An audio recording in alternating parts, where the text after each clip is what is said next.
See, and the funny thing about Asians and Indians and every other race that's here in America, they fly way under the radar.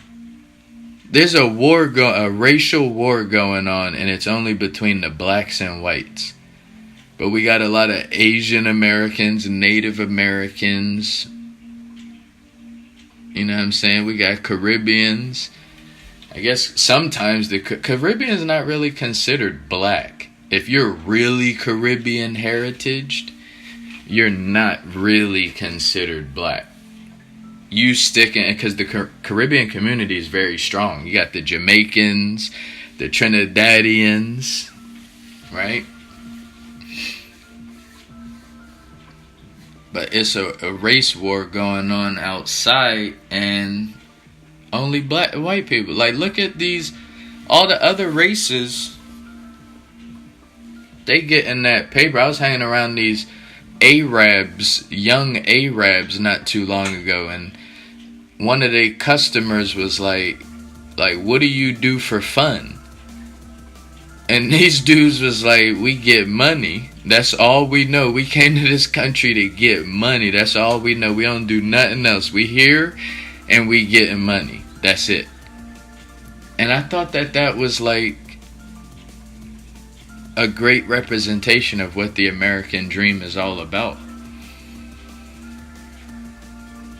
Right? So, again, we got to figure this thing out. Because I don't know. You asking me, like, do I believe birds would be considered racist because they typically hang around their own kind? Dan, that's kind of funny when you think about it. That means out of all the amazing things that may happen in a red robin's life, it has mostly been seen by other red robins. All the downsides of that red robin's life, the same thing. Other red robins are more likely to see what they go through. Like, that's kind of crazy when you think of it. That's like, it's almost isolation, because red robins typically only see bluebirds either when they chillin', making a stop, or they see them in passing. But red robins and bluebirds typically ain't hanging around each other. You never see that. And that's the same thing with animals as well. You never see whales hanging with sharks. You never see, wolves hanging with bears or tigers hanging with moose. You don't really see that. So, are animals racist because they do that? Nah. And, again, some animals can get along well with each other. I seen like a pig and a dog get together or something like that. That was crazy. You see weird connections, but again, it's rare. So, again, maybe the Jews have figured this thing out, and maybe they've tapped into that inner world where you can literally learn from anything.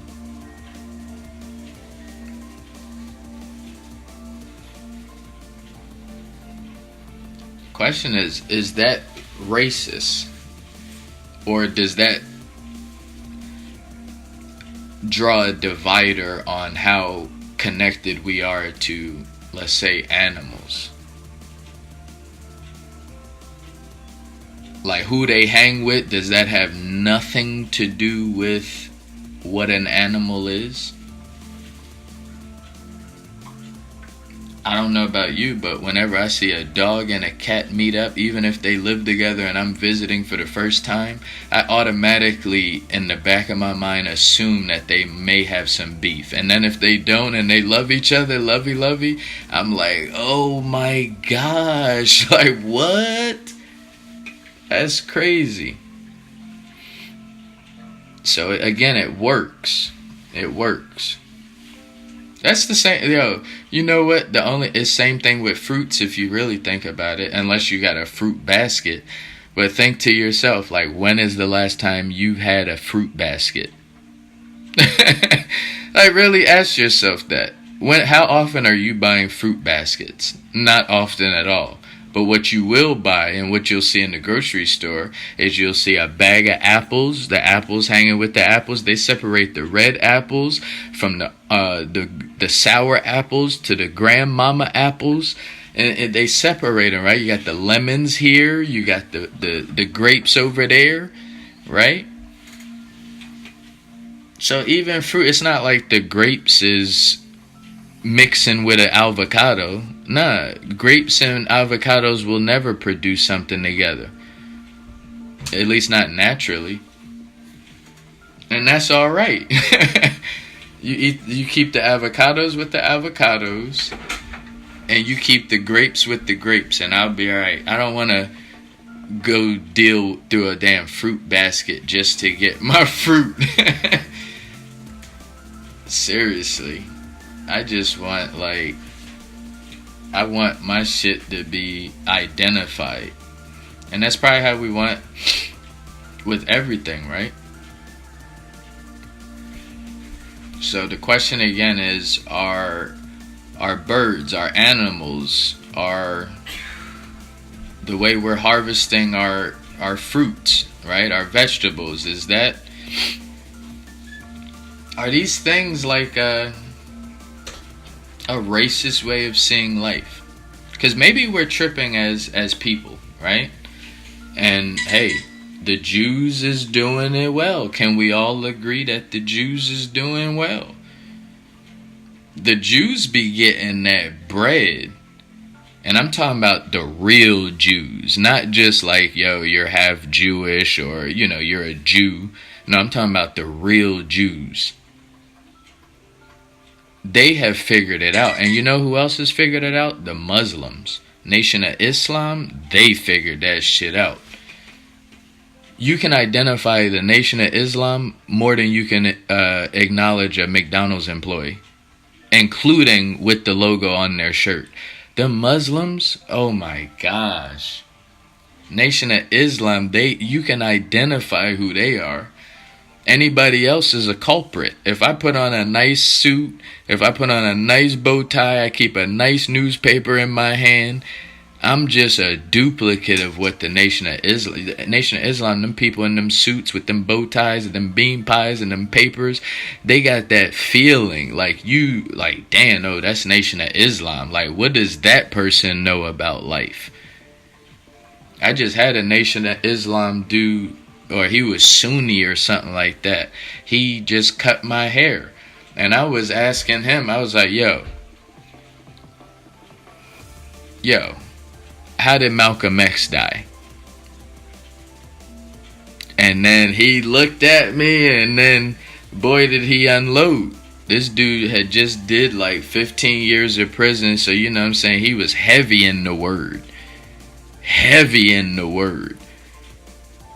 And I'm like, I'm listening, and then he eventually said that it was the government and it was Elijah Muhammad and Farrakhan and them.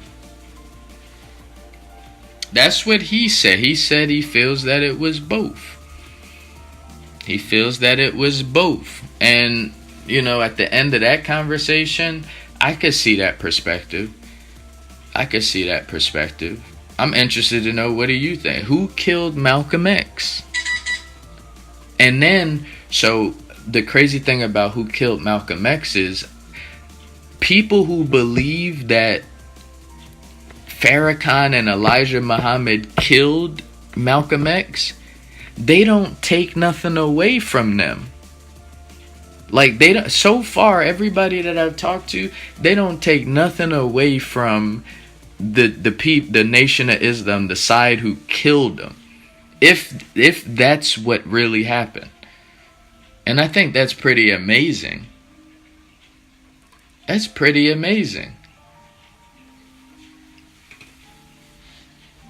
That would be comparable to like Obama killing bin Laden.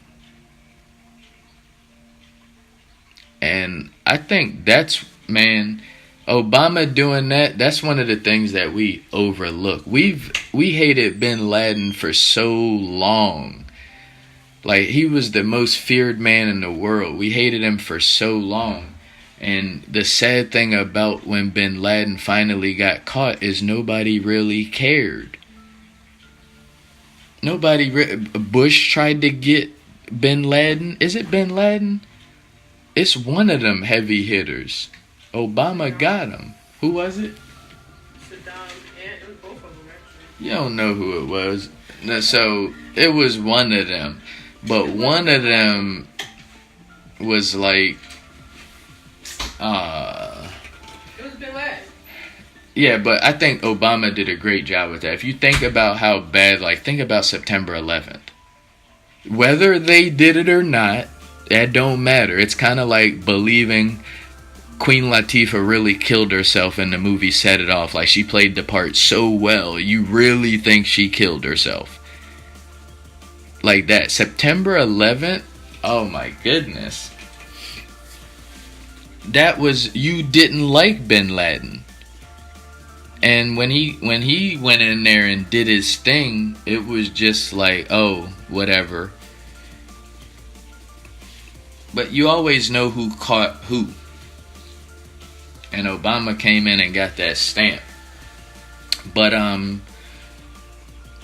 again, that is the key. And shout out to all the Asians out there.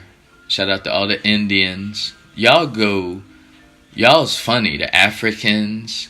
Because sometimes Africans don't even relate to black people unless they watching Wakanda.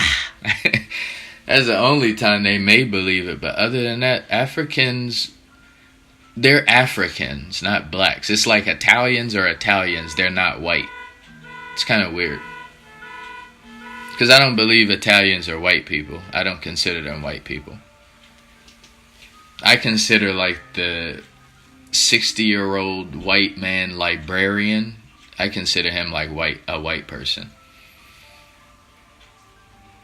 But as far as like Italians, nah. The French, nah, I don't consider. If someone's really French, I don't consider them white. White is just like you don't have any other thing. See, like me, I'm black, but I got a little bit of Panamanian descent in there also. So I think that's dope. And it's like, ooh, I got that Panamanian descent. So I'm kind of like mixed. I think most people are mixed. But when it comes down to it, we pick a side, like white or black. It's kind of funny. Team black, team white. But it's all good, you know? It's all good. So that's what we have to figure out. We have to figure out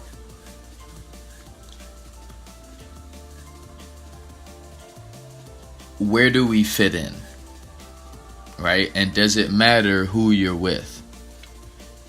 Right? Does it matter who you're with? Or should your core be your core? See, I like what is similar, like Do It All Do Kelly was on the podcast one time, and he was talking about the importance of giving back to your community, right? He didn't say giving back to the black people in your community. He talked about giving back to your community. Even when you leave and go to other places, always remember to give back to your community. So what Kevin Durant is doing right now, he just gave $10 million to Prince George's County in Maryland. That's pretty good. What is that $10 million going to? I don't know, nor do I need to know. Hopefully it's going to a good cause, and for somebody like Kevin Durant, I think that he did his due diligence and it's going to a good cause, at least a cause that he thinks is good. His money, so he could put it where he wants, but it looks like it's a good thing. Yeah, we should all aspire to give back to our community. And the cool thing about our communities, from what I hear, is your community wants you just as bad as you want to give back to your community. And when someone's giving back to the community, they typically uplift those people. Like, they're held in a different conversation, right? To a different standard. You giving back to your community, man, that's good. That makes the community look good, because that makes people want to visit the city. And people visit the city, that means there's going to be some commerce being created, right? And once commerce is created, smiles are happening, right? So that's what the deal is. Got to give back to your community. Even if it's just you saying you rep your city, right? Even if you just say, yo, I rep my city, right? Same way Jay-Z talk about Brooklyn, Beyonce talk about Houston. These are cities. Unless you Diddy, right? Diddy say he the king of New York. They asked Diddy about Jay-Z trying to be the king of New York. Diddy said, listen, Hov could, he's the king of Brooklyn. He the king of Brooklyn. All right, what city you repping? Let's start there. Rep your city a little bit more. What if just once a month you repped your city? Right? Or what if once a month you repped your state? Like what? Like, yo, I'm from Cherry Hill, New Jersey. What? Throw your sets up. Cherry Hill, CH. Cherry Hill, baby. Speaking of which, y'all saw Cherry Hill East. Their students just took some action, right? See, but I was on the west side and that happened on the east side. But shout out to Cherry Hill East for their students creating a conversation. That was really good. Cherry Hill, I'm from Cherry Hill. Where you from? Where you from? Where you from? Where you from? Plainfield. Where you from? Where you from? Where you from? Somebody said Plainfield. Okay, where you from? Where you from? Where you from? That's what I'm talking about. Where you from? Rep your city. You have bad memories in your city, so what? You made it through that city, right? Trust me, if I went to hell for any amount of time, I'm going to tell y'all about it. I am. I'm going to tell you about it. I'm going to tell you that all the shit that I've been through. Like, imagine going to hell. But like, what if your name was mixed up on the list? Like, it was on the wrong list. Like, it was on the hell list. So instead of going to heaven, you were sent to hell, and you went there. And then when you went there, somebody came and got you. Like, someone of authority came in and got you and was like, yo, we made a mistake. You're not supposed to be here. You're supposed to be in heaven. Like, if that was to happen, oh, you think when I got to heaven, I'm not going to be telling y'all about that shit? Oh, man, hell yeah. You got to, because that leaves a great example for those to follow, right? It really does. So that's the key, is to pass it on. That's what we have to do, right?